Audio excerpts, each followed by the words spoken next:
Hello, my darlings. I thought I'd share some new sunnies with you today. Kata is. Look at where we are. This is the Galerie Vivienne. And we are starting week 2 of International Women's Month right here. Galerie Vivienne is located behind the Palais Royal, which is where we are headed off to.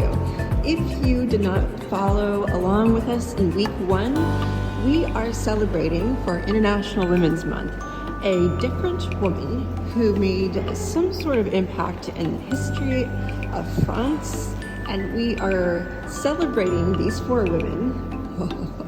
Oh, look at these dresses. These 4 women all throughout the week of March. Wow, look at that. Stunning. This week, I bring you a truly remarkable woman. She was a French playwright and political activist whose writings on women's rights and abolitionism reached a large audience in various countries. Because of what she did, you and I have the rights today that many women wouldn't have if it wasn't for her.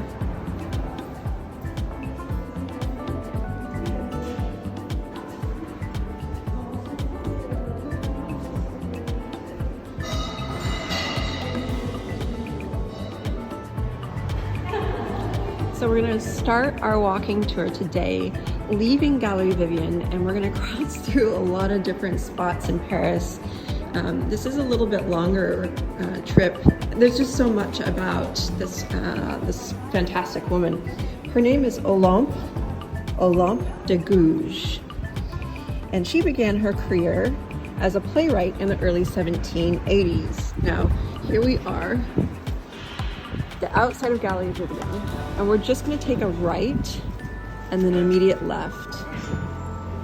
So Galerie Vivienne is right over here, right there, and all we did was we came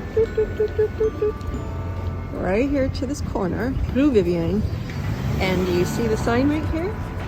This is Palais Royal, and there it is. This is the entrance, the backside entrance to Palais Royal. Here's our street corner right there. All I'm doing is just dropping down where it says right here, Palais Royal. Now, I want to explain briefly why I chose Olympe de Gouges for our series. As political tensions rose in France, Olympe de Gouges became increasingly politically engaged. She became an outspoken advocate against the slave trade in the French colonies in 1788. But today, she is perhaps best known as an early women's rights advocate who demanded that French women be given the same rights as French men. That is why Olympe de Gouges has earned a place in week number 2 in our International Women's Month celebration. Welcome to the gardens of the Palais Royal. In Olympe de Gouges' Declaration of the Rights of Women and the Female Citizens in 1791, she challenged the practice of male authority and the notion of male-female inequality.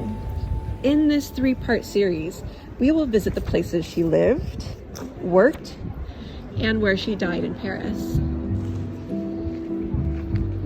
It is a rather cold and overcast day, but the sun is trying to find its way out. Hopefully, we'll get a little bit of sunshine as we do this walking tour through Paris. The Palais Royal is dog-friendly, so I love coming here with the girls. I'll show you my favorite lunch spot while we're here.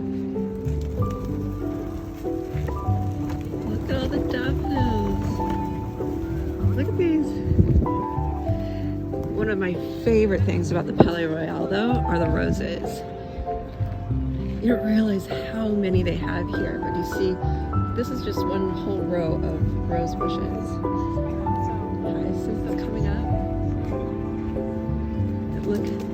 Yes, I can start to evolve. the magnolia tree. I think I am like everyone.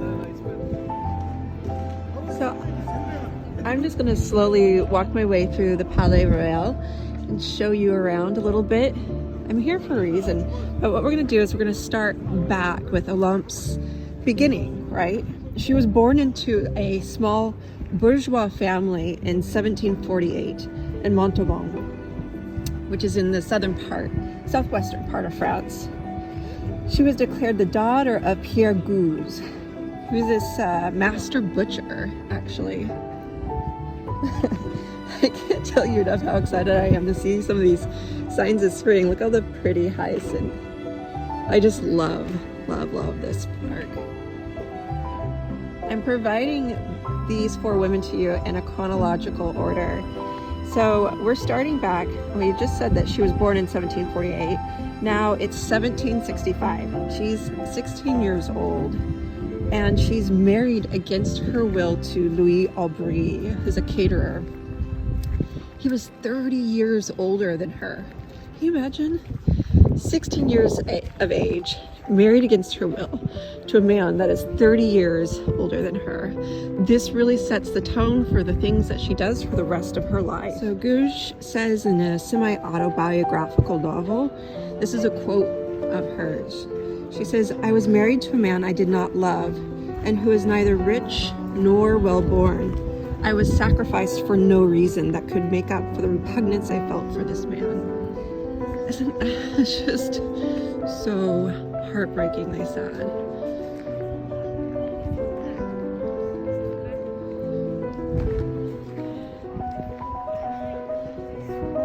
I'm excited for the fountain to be filled back up again. It's always a good sign that spring is here. So her husband dies a year later. I read that he was swept away in a flood. And in 1770, she moves to Paris to live here with her sister and her son, because she had a son with her husband.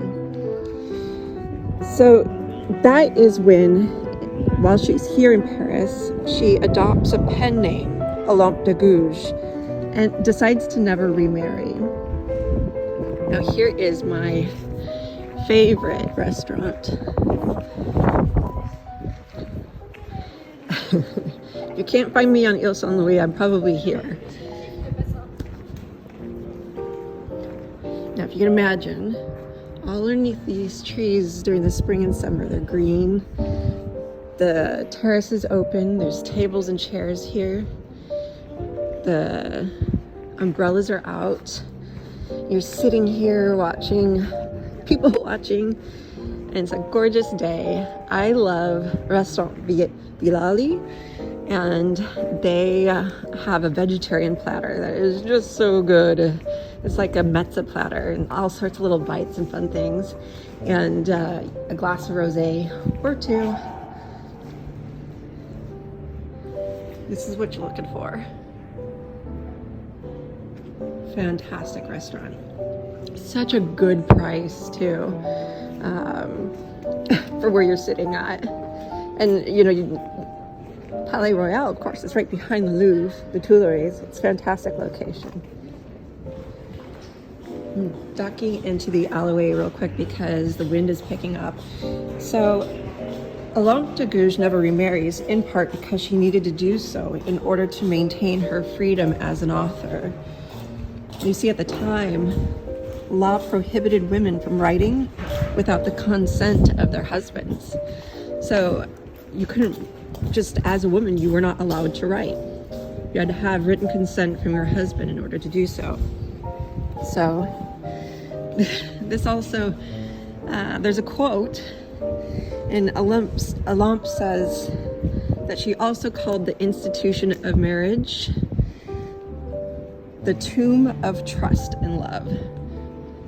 It's pretty intense, but you know, if you think back to how her experience started with marriage and being forced into a marriage at the age of 16 with someone 30 years older than her, maybe perhaps we can consider where she's coming from. So here she is in Paris. She starts a relationship with a wealthy gentleman, Jacques Beatrix de Rosier, but refused his marriage proposal. She just remains close to Rosier throughout the French Revolution. And with the support of Rosier, she establishes a theater company, and she also attends artistic and philosophical salons of Paris, where she meets a ton of different writers. And that is the reason why I brought you here first, is because Olympe de Gouges used to live near here in the Palais Royal. She lived in an apartment paid by Beatrice, and at this point in her life, she's 26 years old. Can you imagine her coming down here? Sometimes I think about maybe, like, what was she wearing? What did she look like? Because this space hasn't changed too terribly much since when she spent time here. She took advantage of the boutiques here, the cafes, the restaurants, the galleries. She even went into some of the gambling dens, to the theater, and to the opera.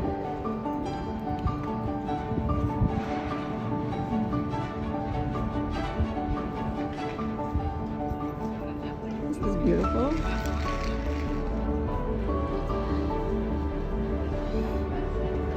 While Olympe is here in Paris, she moves around a lot.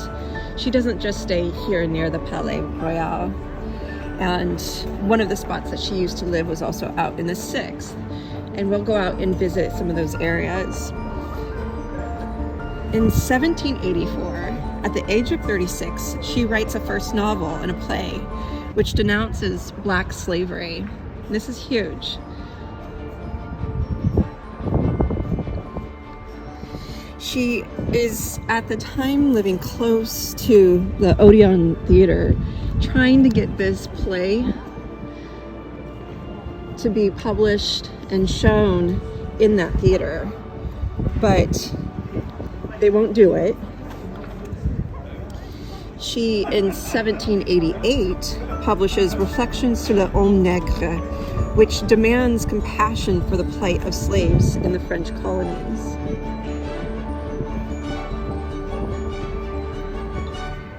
As we move through here, and we left the gallery, Vivienne, we're just walking through the gardens and out towards the front of the Palais Royal area.